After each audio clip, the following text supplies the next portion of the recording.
Hola Fabio, ¿cómo estás? Hoy hablaremos en general del curso Arquetipos y yo creería que más que arquetipos hablaremos de arquitectura, si cambió o no cambió como esa percepción de lo que es arquitectura. Mi nombre es Santiago Murcia. Daniela Spitia. Ana María Díaz. Y Gabriel Gutiérrez. La verdad, empezando el curso yo estaba muy perdido porque no entendía como cuál era el enfoque y que estaba buscando como Fabio.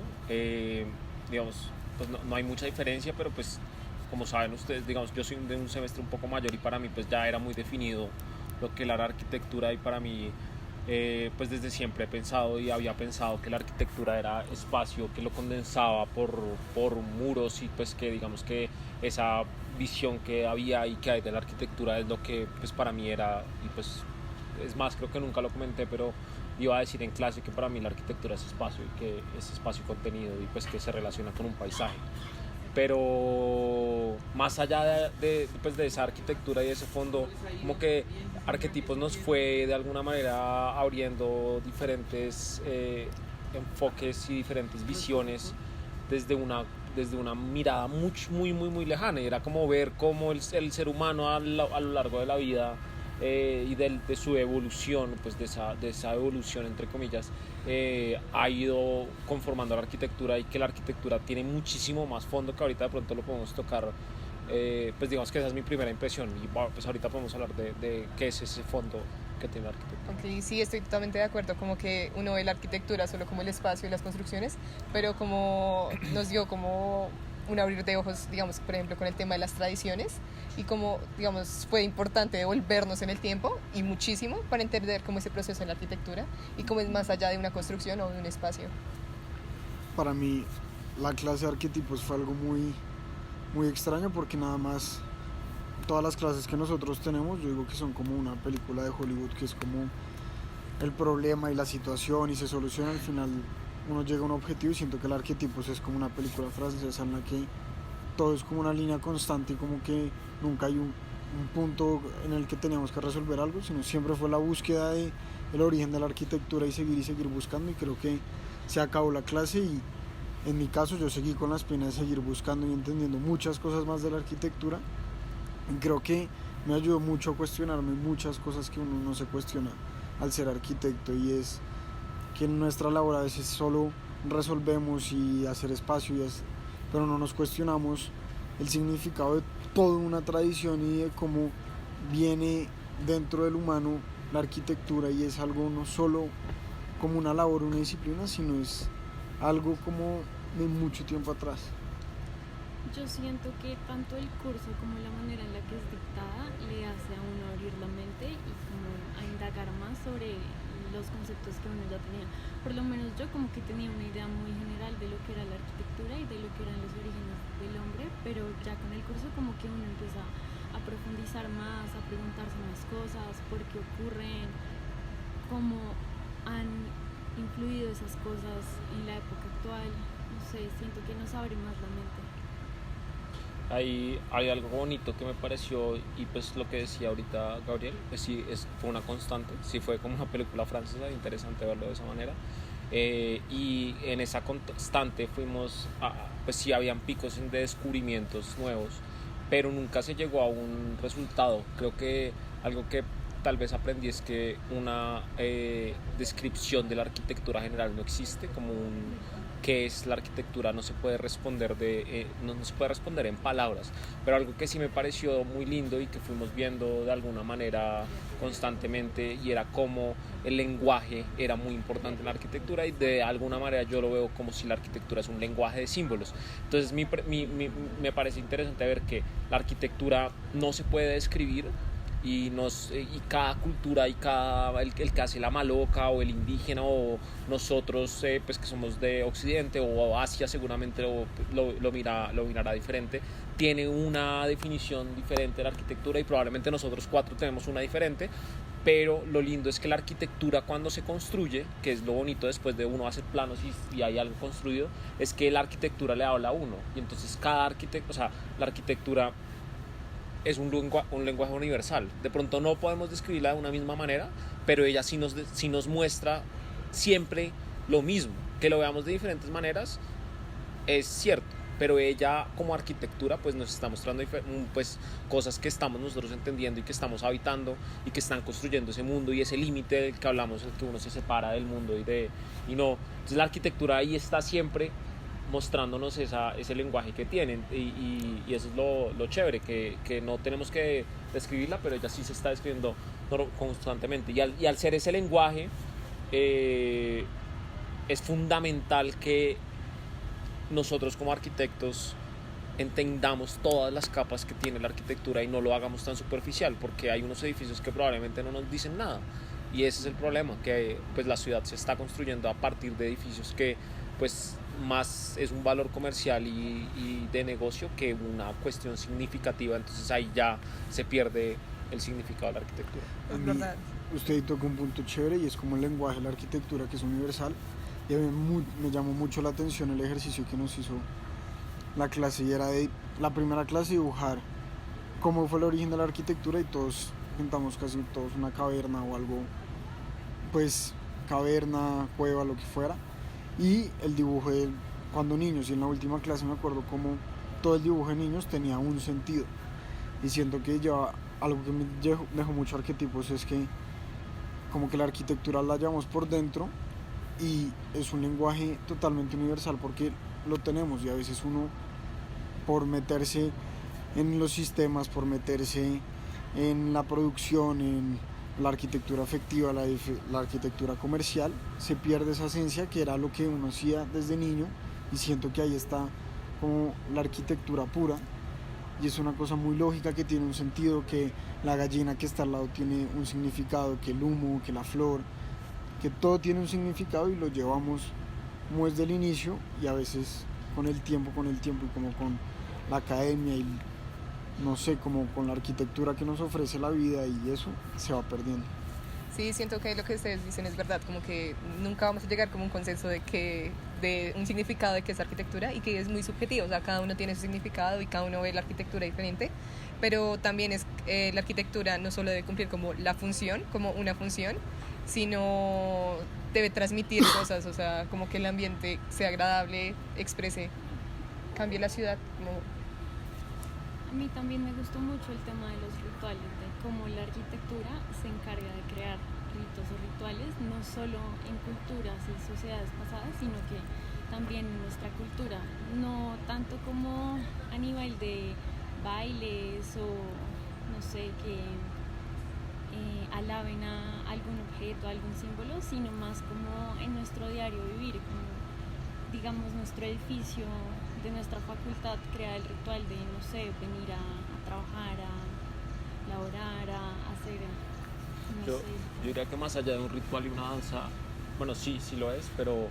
actualmente no se ve, o sea, no hay algo físico en el que uno ve la danza y ve el ritual como se ve en algunas culturas, que realmente existe el momento preciso para hacer esto, sino que la ciudad, ahí voy a unir un poco como la arquitectura de la ciudad, que al fin y al cabo nosotros como arquitectos estamos construyendo ciudad o estamos construyendo un paisaje, o estamos construyendo el mundo, y esa danza de construirlo es la que en este momento creo que de alguna manera muestra la preocupación de arquetipos, es que esta danza y este ritmo y este ritual está completamente quebrantado, o sea, no hay ninguna cuestión, ninguna hilo conector que empiece a tejer la ciudad y realmente crear, o sea, hacer que la arquitectura hable entre sí, porque no, pues sí, porque ahorita es más como el arquitecto, como el que construye y el que quiere mostrar su obra, entonces esa danza y ese ritmo puede que esté ahí constantemente y está ahí y no lo vemos, pero la idea es como verlo más y ver cómo uno, aunque el vecino no hable con uno, pues de pronto esa arquitectura es la que empezaría, o sea, uno tiene que empezar a poner un ritmo para que esa conversación se empiece a dar y esa danza se empieza a dar, porque constantemente lo estamos haciendo y como arquitectos tenemos como como ese deber de empezar a construir sobre lo construido y no hacer una tabula rasa, que es lo que normalmente pasa, y ahí es donde todo este tema de la cueva y de la caverna y cómo estos dibujos han sido dibujados y redibujados sobre el mismo dibujo y perfeccionados por millones de años, pues nosotros como arquitectos es como rescatar ese ritual y lograr que esta arquitectura que hacemos pueda redibujarse y como enfatizar nuevamente lo que ya existía, así como toda esta universidad tiene una historia que a veces no la vemos, de pronto no es que se vea, pero sí tiene que haber una conversación entre todas las partes. Yo creo, a mí algo que me dejó reflexionando mucho al final de la historia de toda la arquitectura es que siento que ese ritual, también nosotros como arquitectos, yo siento que después de Arquetipos quedé con la tarea de entender cuáles son los rituales de hoy en día y entender cuáles son verdaderamente rituales y cuáles son meramente funcionalidad. Y es ver cómo en la caverna, en todo lo que vimos al inicio de la clase, era como cada ritual, como el lugar donde se construía, era todo un símbolo, los materiales, toda la simbología que se le daba a los animales, entenderlo hoy en día cómo funciona y cómo aplicarlo, porque sí siento que se ha ido perdiendo poco a poco y es muy importante generar ese tipo de cosas, y es el buscar y entender cuáles son los rituales de hoy en base a la historia que hemos visto, como el de la misma universidad que nos comentaban, entender eso para construir una arquitectura con los rituales actuales en respuesta a toda una historia y una actualidad. Sí, también relacionándolo con el ritual, pues más a fondo el ritual también es como esa vida en comunidad, como nuestra arquitectura tiene que trabajar esa vida en comunidad y no solo cumplir con lo que decía como una función. Entonces, sí. Yo creo que,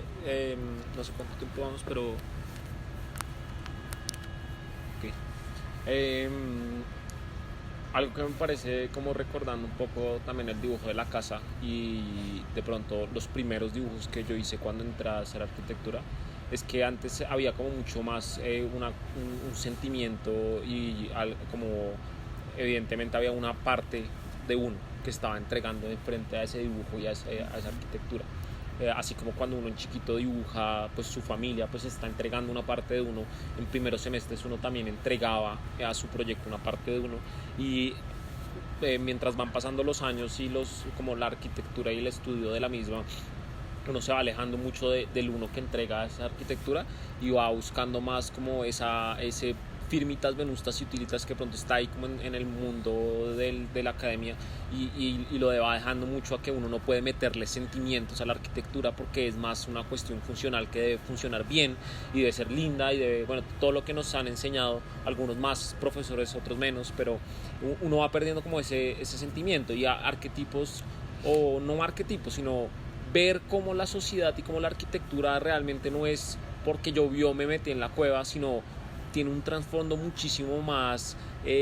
poético y cultural. Me parece muy bonito ver cuando este filósofo, que olvidó el nombre, mencionaba cómo la mitología era fundamental en la arquitectura, porque la arquitectura no era solo utilitas y no era solo firmitas, porque pues se quedaría en algo matemático, sino que tenía que tener ese venustas, que ahí es donde uno empieza a meterle su manera de ver el mundo, porque es que ahí es donde la arquitectura empieza a tener una conversación con el mundo y con nosotros mismos, y empieza a ver esa separación. O sea, básicamente me enseña a ver que uno debe meterle más esa conversación a la arquitectura y meterle más esa mitología, y no quedarse en que también es fundamental, porque si no el edificio se cae, pero que además de eso, de que se haga un edificio y funcione bien, que haya un trasfondo cultural, un trasfondo de la misma persona, y que empiece a haber esa conversación que es fundamental, que estamos perdiendo. Yo siento también que como arquitectos tenemos esa tarea de crear armonía entre toda la arquitectura y que aparezcan esos hilos que conectan un elemento con el otro, como tú decías. Y también lo que tú dices, que no solo cumplan una función, sino que también vayan más allá de lo estético, no sé, como poesía en la arquitectura, no sé cómo llamarlo. A mí algo que también me llamó mucho la atención de toda la clase es la clase que nos dieron de cómo se veía la arquitectura, cómo es del flamenco, y siento que eso habría un espacio a aprender a ver la arquitectura de diferentes maneras, como usted decía, de aprender el lenguaje y cómo cada uno lo define de una manera, y es buscar la manera a través de la historia de encontrar la manera en que uno ve la arquitectura y cuáles son los factores, el ritmo, los rituales que la definen a ella misma, pero siempre yo creo que lo más importante es siempre estarse cuestionando el porqué de la arquitectura en cada detalle. O sea, por ejemplo, el significado del fuego se ha venido perdiendo brutalmente y tiene un significado muy pesado, que si uno no se fija en la historia se pierde el significado de los dibujos en la caverna, el significado de todo un ritual para construir, el significado de los detalles que se usaban para habitar esos espacios son esenciales, y siento que realmente eso es lo que se buscaba en el curso, y es desarrollar como esa espinita para que siempre exista el hambre de encontrar el lenguaje y nunca saciarse y seguir buscando y buscando. Y para englobar un poco todo lo que hemos estado hablando, al parecer no hay una conclusión y como no hay una respuesta a esa arquitectura, que es lo que ya hemos dicho, pero nos deja una puerta abierta y una gran puerta abierta de investigación, de entender más allá de lo que normalmente hemos visto, como que sí, eso me abre una puerta y nos muestra un mundo diferente y que tiene que ser investigado. Entonces esa espinita la deja y yo creo que puede ser como una buena conclusión para la finalización de este video. Antes pues quisiera por lo menos para que cada uno mencione algo que le enseñó el curso, y en este momento se me viene a la cabeza que uno no debe buscar siempre referentes de arquitectura para hacer arquitectura, sino que el buscar otros referentes probablemente hará que la arquitectura sea mejor. Ok, yo podría decir que la arquitectura uno siempre la ve como toca cumplir una función, pero no, la arquitectura va más allá de eso, y eso es lo que me sirvió mucho ese curso, como abrir los ojos y empezar a ver como la arquitectura, pero no tanto en función, sino como lo que transmite y todo lo que se desarrolla detrás de eso. Yo creo que a mí algo que me dejó mucho es que a través de la historia se ha visto como la arquitectura buena se hace sola. O sea, no es un arquitecto con una idea, sino es un arquitecto que entendió una historia, entendió un rito, entendió una finalidad, entendió el momento histórico, entendió muchas cosas, y él simplemente juntó todos esos factores, que por ejemplo siento que es lo que uno hacía cuando hacía el dibujo de niño chiquito, que realmente la arquitectura se hace sola y uno solo es el que la armoniza, pero no deberíamos hacer arquitectura por capricho y como por hacer comercial. Yo diría que la arquitectura va más allá de lo estético, como que tiene también un sentido filosófico y poético, entonces eso es lo que yo más rescataría del curso. Bueno, muchas gracias. Gracias, Fabián.